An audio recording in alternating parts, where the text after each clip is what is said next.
I somehow had a relation to, I don't know if you heard of him, but San Francisco's mob was ran by Jimmy the Hat Lanza, James Lanza.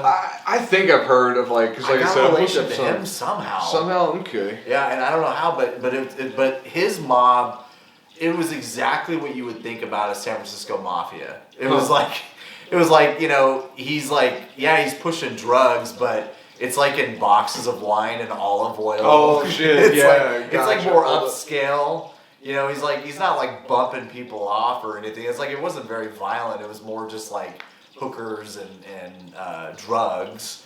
But he ran a lot of legit businesses out of San Francisco. And Jimmy the Hat Lanza, check him out. I mean, it's a pretty cool mob story. There's not a lot of information about him because he kept it hidden. He was like a real Cosa Nostra. He was like, yeah, we don't need to talk about this. He was like, yeah, I mean, he came from New York, moved to San Francisco. He did everything the right way. He did go to that, what was that big meeting called they had? Oh, they called it, I think it was just called Appalachia. He did go to that. Somewhere, because it was like, what, upstate New York somewhere? Yes, he did go to that meeting. Oh, and shit. They chased his ass through the forest. He damn. got out somehow. Because he died in 2006 in San Mateo. Oh, really? Okay. Yeah, but he went to that meeting. That was like the big last, they probably have met since then, but that was like the big last, like all families got together to meet. Yeah, because every mafioso talks about that. Because I guess because at the time no one was thinking we'll just all get together, discuss business and have a vacation and everything, and then the cops hang on a second. They're like, hang on a second, and then once they found out they put it together, it's like, bro, we can't all meet together. That's I mean, we can nail all of you at the same time and hit you with the RICO,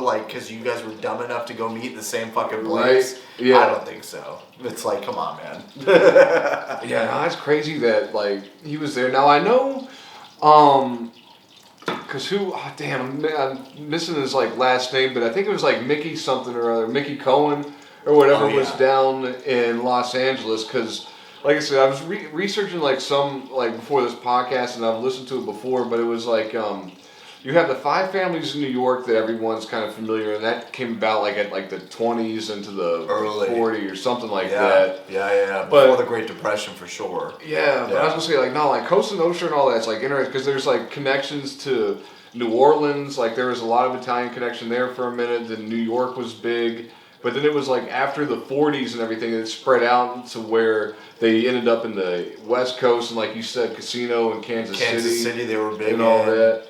I mean, they're really everywhere. They even got somewhat big in LA during Jimmy the Hat Lanza's time, and then those families started battling each other, and he made it very clear, you deal with your shit in SoCal, the Bay Area is mine, bitch. He was they made it very clear. There's stuff, folks could research on that too.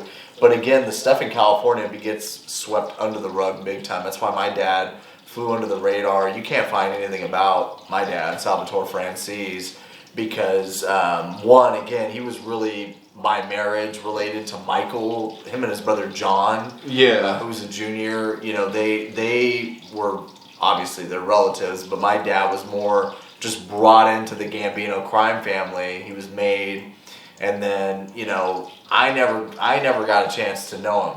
Nosotros Trabajamos Duro.